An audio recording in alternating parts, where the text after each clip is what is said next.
to today's live stream and today's podcast. My name is Paul Fletcher, and this is The Healing Source. We are deep into series number 10, and I have taken some detours in this series because I wanted to offer different perspectives, different thoughts, combinations of information, combinations of wisdom, combinations of experience, and how some of the Tao wisdom and technologies applies to all of those different areas. In the previous shows, we have touched on some unique subject matters, including religion and why it has a value and some things to watch out for. We have touched on other subject matter that grazes on the edges of what's possible, what life is really all about. And today is no different. Today I'm going to be focusing on my thoughts on the nature of time. Within the nature of time, the consciousness, the probability of reincarnation, and the very wide subject with probably as little knowledge as possible available on immortality. So I will share with you today some of my thoughts and information that I've gathered over the many, many years on this earth. Unfortunately, I have not been able to retain all the memories of all of the different times I have been in incarnation. If I did, I would probably have quite a bit more to share with you. So as it tends to be, we tend to wake up over the course of time when we incarnate into life. And that time of waking up, of course, is within a gap of approximately 100 years, which is a very round statement for the typical human lifespan, at least in this current time frame. So, where do we begin with this one? I don't know. It's really kind of a tough one. So this is not only about the consciousness of time. What is time? Does it really exist? How long has it been here? Where are we in the nature of time? There's a lot of variables we can go with that one. But let's go ahead and start with our current time. So we have the present, we have the past, and we have the future. And in one of my series, it's probably about, I don't know, maybe 6 or 8 months ago, I talked a bit about the nature of time, the nature of dimensions, and the association of the two. So I won't regurgitate that same information now. If you missed it, then make sure you go back and subscribe and watch my previous episodes, especially on that subject matter. We here now at this time are projected to live about 100 years if we're lucky. Most of the people are dying around 75 to 80, somewhere in that range. And it actually depends on what country you're in. It depends on multiple factors, including your diet, risks. If you're in the Amazon, you probably don't live much past 50 or 60 because there's so many wild things in the Amazon that could take your life. Whereas if you live in a modern society, we tend to live longer because of the various medicines and techniques to keep us alive. And in the same breath, those things that keep us alive, very often the company that sells you the item that keeps you alive also sells the item that slowly kills you. So we live in a very, very strange life. Now, I'm often asked the question because I am a spiritual teacher and a guide, and I use my spiritual channels quite a bit, and I have my own perceptions and perspectives. And one of the things that I am often asked is, why is my life so hard? I feel like I signed up for the what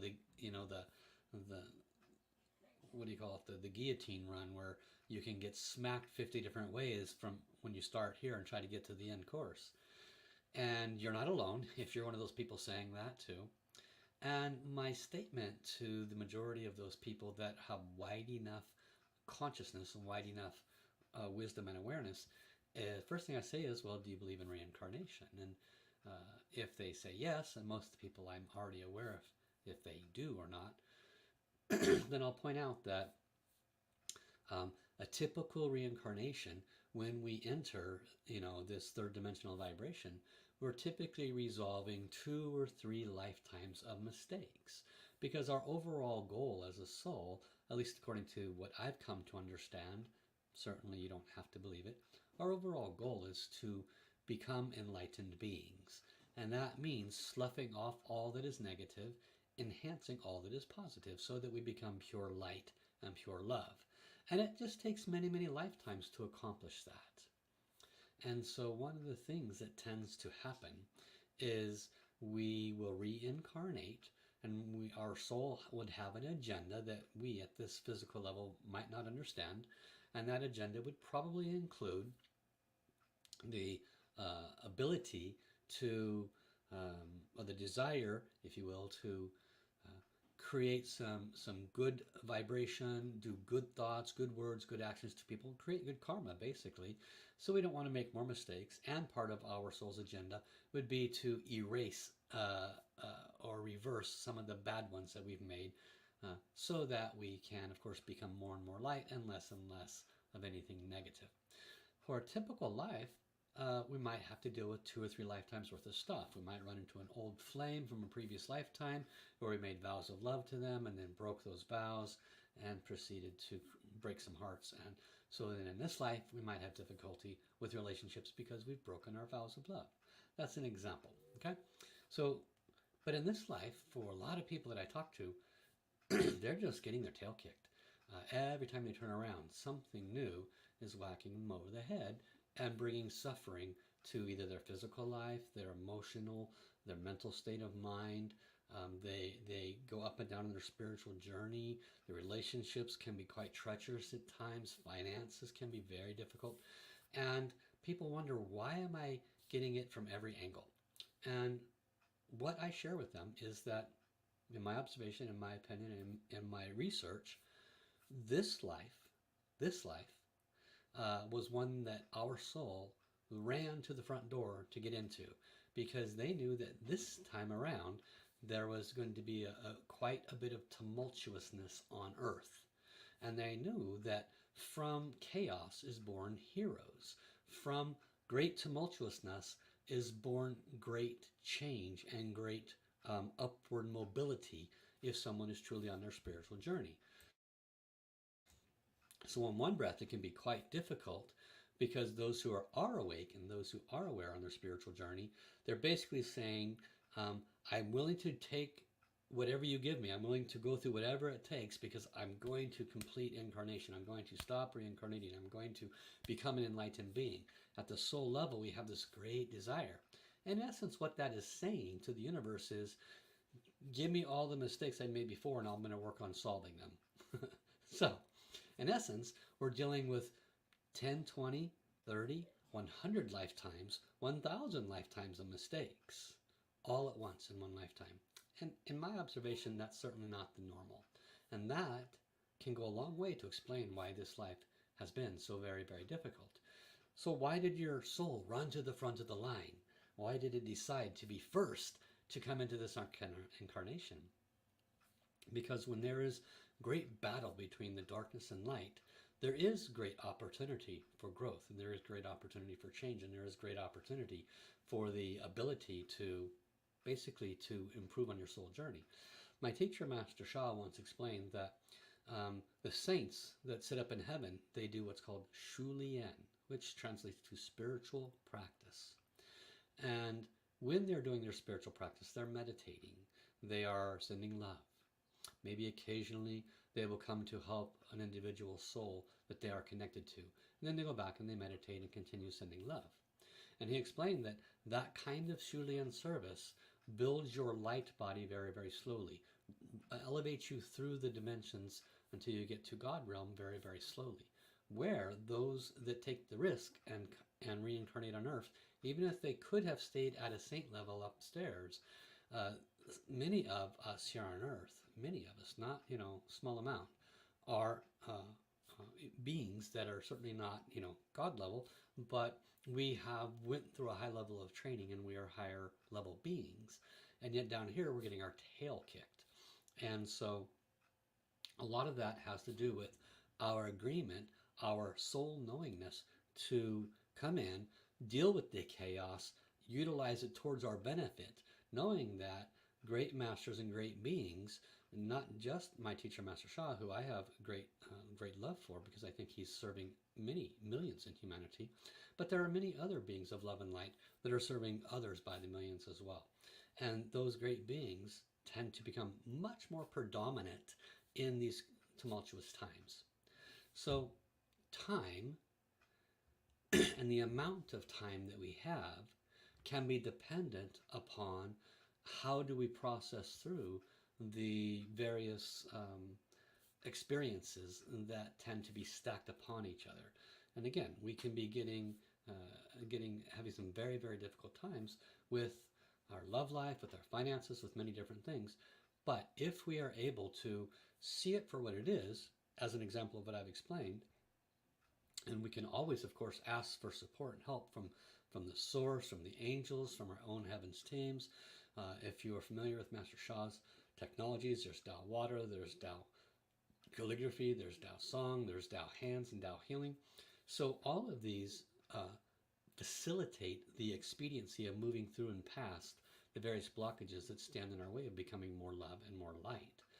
And our soul knew that there was a good probability of being in front of a high-level being so that we could facilitate a faster gain on our life. So somebody asked me the other day, it was quite interesting, they said, if I took my life, this person is a transvestite, and they chose to move from male to female, and they have a lot of mental emotional blockages around it and what other people are thinking, and they're making a lot of their own blockages by their thought processes. And so they said, well, what if I was just to take my life? Then I could just start over as a woman and everything would be just fine.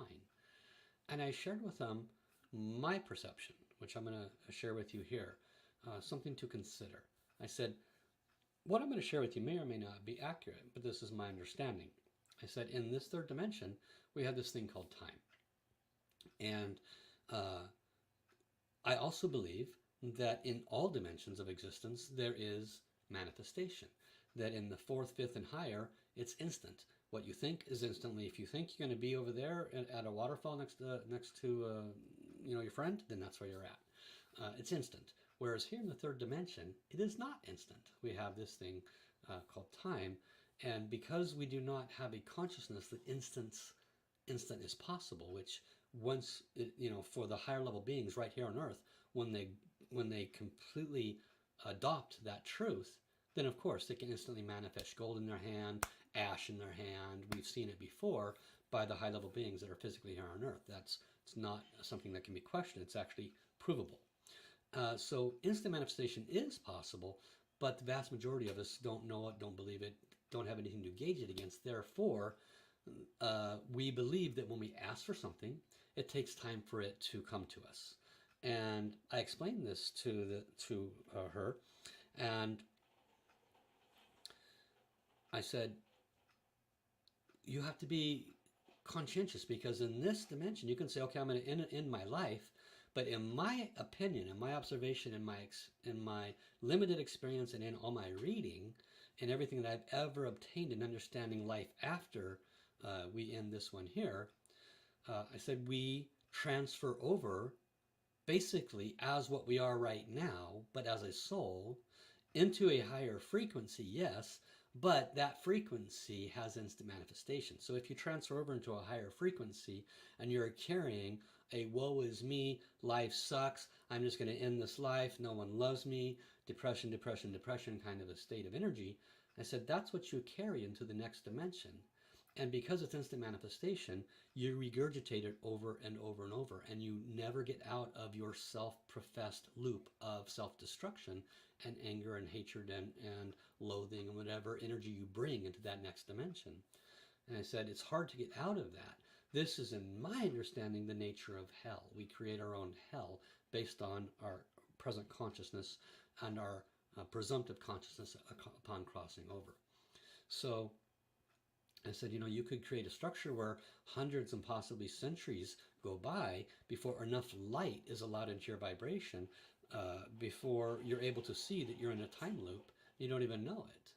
And then eventually you will reincarnate, but you would have spent far too much time in a place thinking that you were going to solve your problems. I then suggested to them that in this life, while they're here, to take a different perspective on why these things happen, learn more about forgiveness, learn more about how to transform these negative perspectives, be responsible for their thoughts, their words, and their actions. Don't blame others outside of themselves, which a lot of us do. And I said, and in that, you will create a much higher positive vibration for yourself and for your future. They responded positively to that and said they would like to learn more. So my point is, time and reincarnation often cohabitate in that when we finish this time here, in my opinion and my observation and the research that I've worked with, which by the way, up until about 18 years ago, I didn't necessarily in reincarnation. I knew about it, but I wasn't bought in on it. And it was only after working with a high-level spiritual being that I came to understand that, yeah, it really does exist. Now, again, that's just me. And so should that be true, should it exist, then everything else I've ever come to understand about reincarnation also exists. So what does that mean? Well, our soul lives forever. We do not. And so if we are reincarnating, then we are bringing into the space in between, where we go in between the next incarnation, and we bring forth all of the good and all the not so good from this life. And then we get to try again, right? Do it over. Who do we reincarnate with? How is that decided? There's all kinds of information about that. Hard to say. I truly do not know. The information out there says, well, you pick and choose who your parents are. You decide, a variety of things, and also there's certain things you might not have control over. For example, where you enter, what time you enter, things of that nature may or may not be under our control. How long between incarnations? I truly do not know. My teacher shares that it could be as little as 49 days. He often shares that in certain teachings, belief systems, that there's a 49-day gap. And I don't know that to be true. I hear that that's what he says. I say, okay, that's a possibility, but because I have no way of validating it, I'm just going to leave it as a possibility. So what he shares is that when we cross over, we go through a 49-day cycle where there's not necessarily a judgment as much as a review, and then we reincarnate. And he says if you want that to be lengthened, then you become more and more of a saint when you're in the physical realm, and or if you're already a saint and you're in the spiritual realm, what he shares is that no more than 500 Earth years would go by, and then a saint has to reincarnate here, maybe not here, but someplace to further elevate their structure. So he says the more enlightened you are, you're not quite at God level yet, then you'll probably have to reincarnate. And the longer you stay in heaven depends on how high of a spiritual being you are. That's what he shares. I trust my teacher. I believe most everything he says, but certain things, I'm still waiting for some forms of validation before I can say, yeah, that's what happens. So let's tie that in. So now we have talked about a little bit about time. We've talked a little bit about reincarnation. Let's talk a little bit about immortality now. So this is a subject matter which I'm certainly not qualified to be talking about at all, with very minor exception, which is I am in this teacher's advanced sessions and classes. Most of those advanced sessions and classes, their purpose is to elevate our frequency and vibration. Their purpose is to remove any and all thing that is negative, any and all negative thoughts, any and all negative words, any and all negative actions, entirely and completely from our field and from our vibration. The purpose of the advanced sessions and classes is to move to a deep, deep state of purity and a deep, deep state of quietness. And the wisdom is, and this I'm sharing what's already in his book, so I'm not releasing any of the deeper secrets.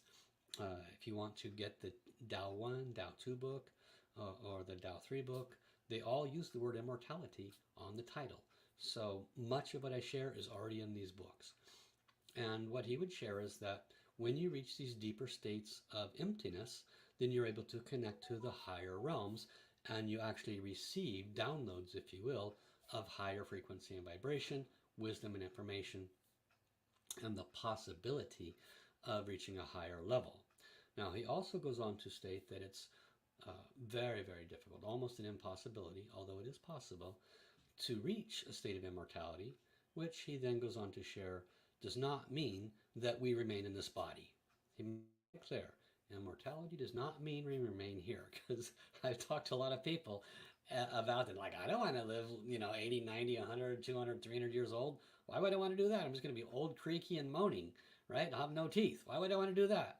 And this is actually an extremely limited consciousness about what does immortality mean. Because if somebody is at that level, that means that they have already purified their physical body, their emotional body, their mental body is completely pure. They have no thoughts. That means they're spiritually very, very aware of the nature of the entirety of all creation. That means that they are a light being. Their physical, just like Star Trek, can disappear and reappear instantaneously. They can be a monk, and they can disappear and go over here and be a beggar. They can disappear and go over here and be a woman, and they can help people that way. So immortality means you're not limited by the third dimensional restrictions. That's what immortality gives you the capabilities of.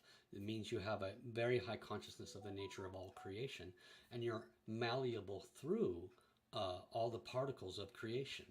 Someone who is an immortal, they're not limited by the construct of matter. They in fact manipulate matter and can construct anything instantly, instant manifestation. They can manifest their own body, etc., etc. So immortality does not mean that you're going to be here, for many thousands of years. That's a concept that needs to be understood. So when we take a look at where are we, 20 minutes into this explanation, I've talked a little bit about time, a little about reincarnation, and a snippet of immortality. So what does that mean? What do we do with this, right? Well, we're here. We're getting our tail kicked by life, by relationships, by finances, by health issues, blah, blah, blah, blah, blah, blah, right? We've all got our own sob stories. We can all write our own book, a novel on how difficult our life has been. For what? What's the purpose? The purpose of life is to serve. The purpose of this life is to address those various sufferings with a higher perspective, the perspective of an enlightened person or an enlightened soul. When we address any form of a suffering, any form of an irritation, any form of anything with with a detached, higher level of perspective, why did this occur? What's the reason behind it? There is the law of cause and effect. It's always in place. Again, a belief that I adhere to. The law of cause and effect is always in place. For every cause, there is an effect. And so if something's happening in my life and I can't identify the cause of something that happened in this third dimensional time frame, then it's very likely it happened in a previous third dimensional time frame, in a previous incarnation. But from the detached observer's point of view, I can say, this has entered my vibration. Normally, if I was unawake, I would react. If I was unawake, I would respond. I would have a series of emotions and reactions and da-da-da-da-da. But someone that is working towards stopping reincarnation and becoming enlightened and moving towards stopping the entirety of the unpleasantness that can occur with third dimensional life, they address everything very differently. They address it from a conscious perspective. And it's nice and pretty and it's easy to say, not so easy to do. When in my case, I got a 3-year-old that you tell her to do something, she looks right at you and says, no. What do you do, right? I've learned that sometimes I just laugh at her and she starts laughing right back. Because what's the other option? Smack them? That's going to create some not so positive, frequency and vibration between you two. So, every moment we have to make choices with what comes at us. And life, and especially in this time frame, in this special time that we're in right now, where the darkness and the light they're in change. We're moving from darkness to light, period. And of course, the darkness is not going to, okay, you win. We're just going to put our hands down and go back to our little corner. I'm going to fight all the way, okay? So along that, we came in at this time because from chaos breeds heroes. And we are in the hero state if we can address these things in the moment. But it is a marathon, not a race.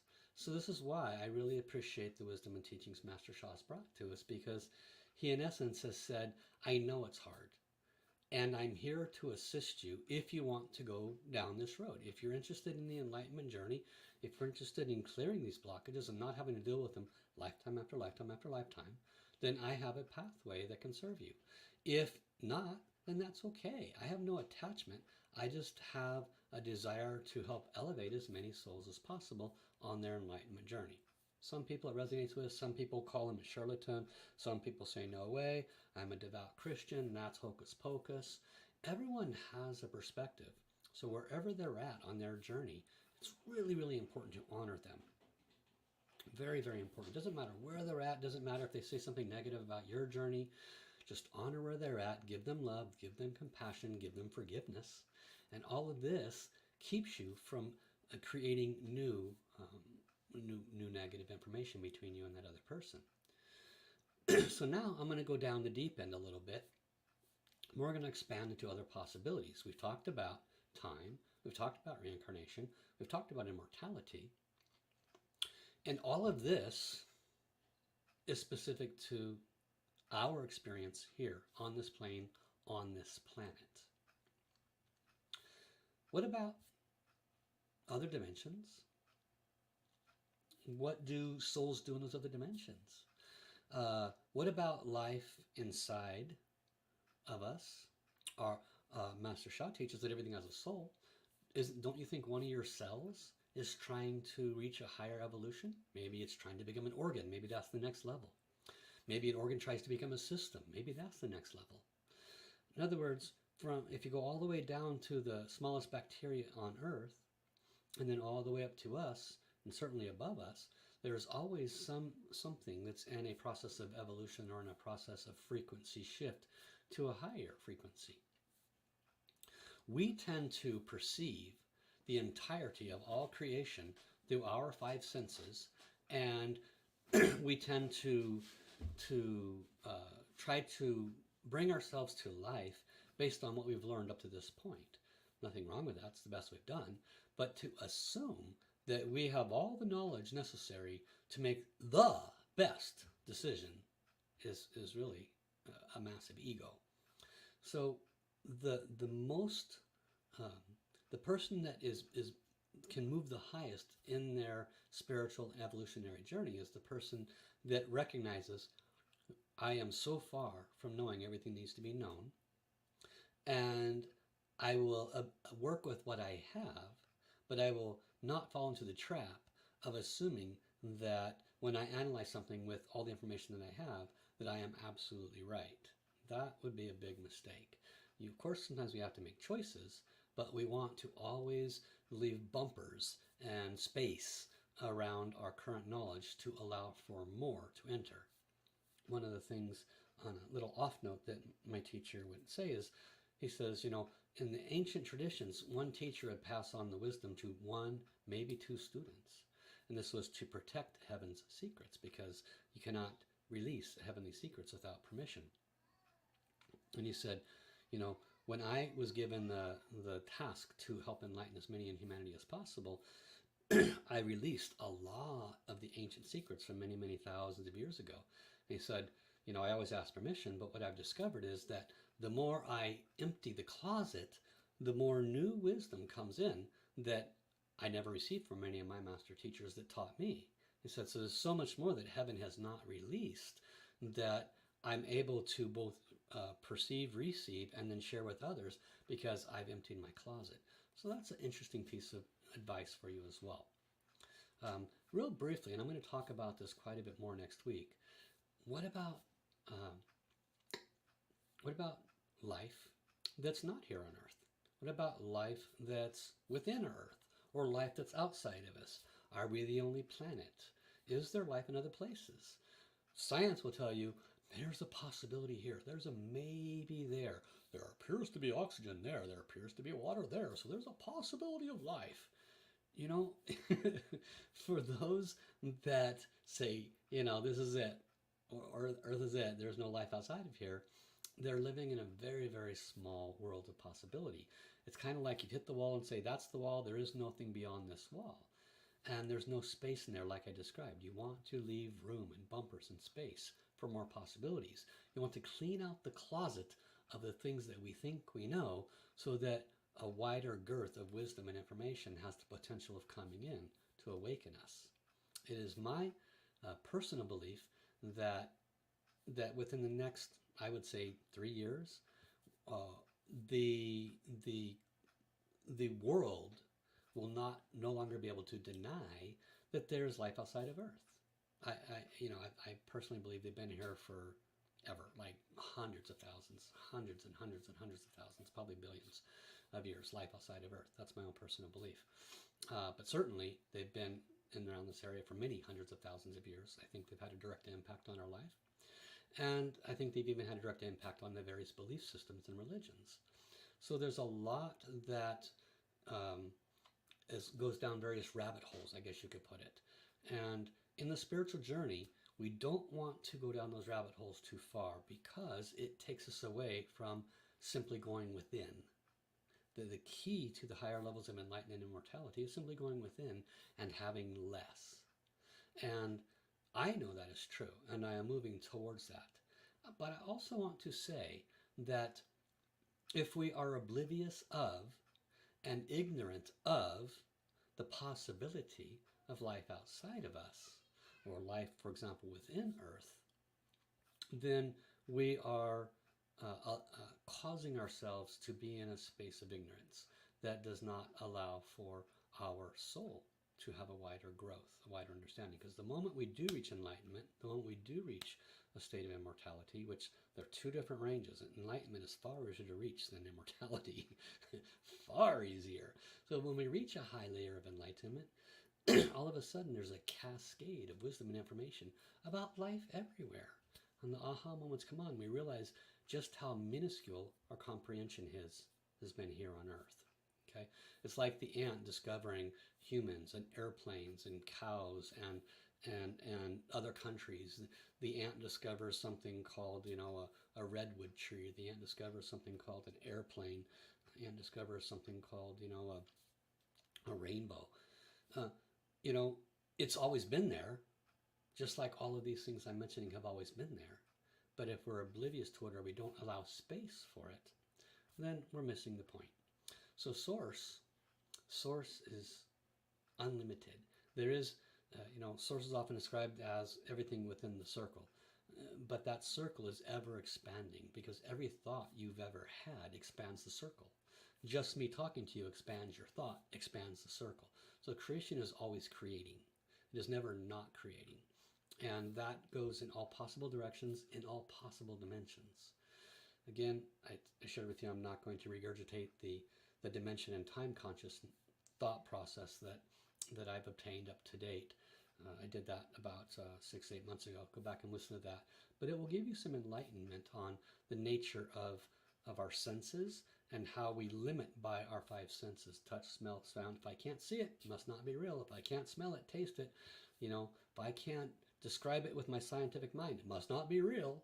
And that is just another layer of ignorance, another layer of ego.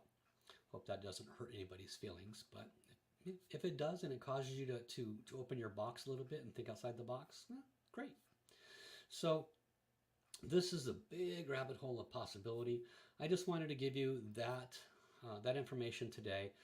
Maybe some of you have heard, maybe some of it you haven't. Maybe it gave you some new aha moments. And maybe for some of you, it pushed your buttons and irritated you a little bit. Great. There's always room to grow. So I want to thank you for coming. I'm going to go ahead and sign off for now. Next week, we'll probably choose some wild rabbit hole subject like life outside of Earth. And we'll see some of the information that's out there on that. Okay? All right. Talk to you soon. Until then, have an awesome day, everybody. Bye-bye.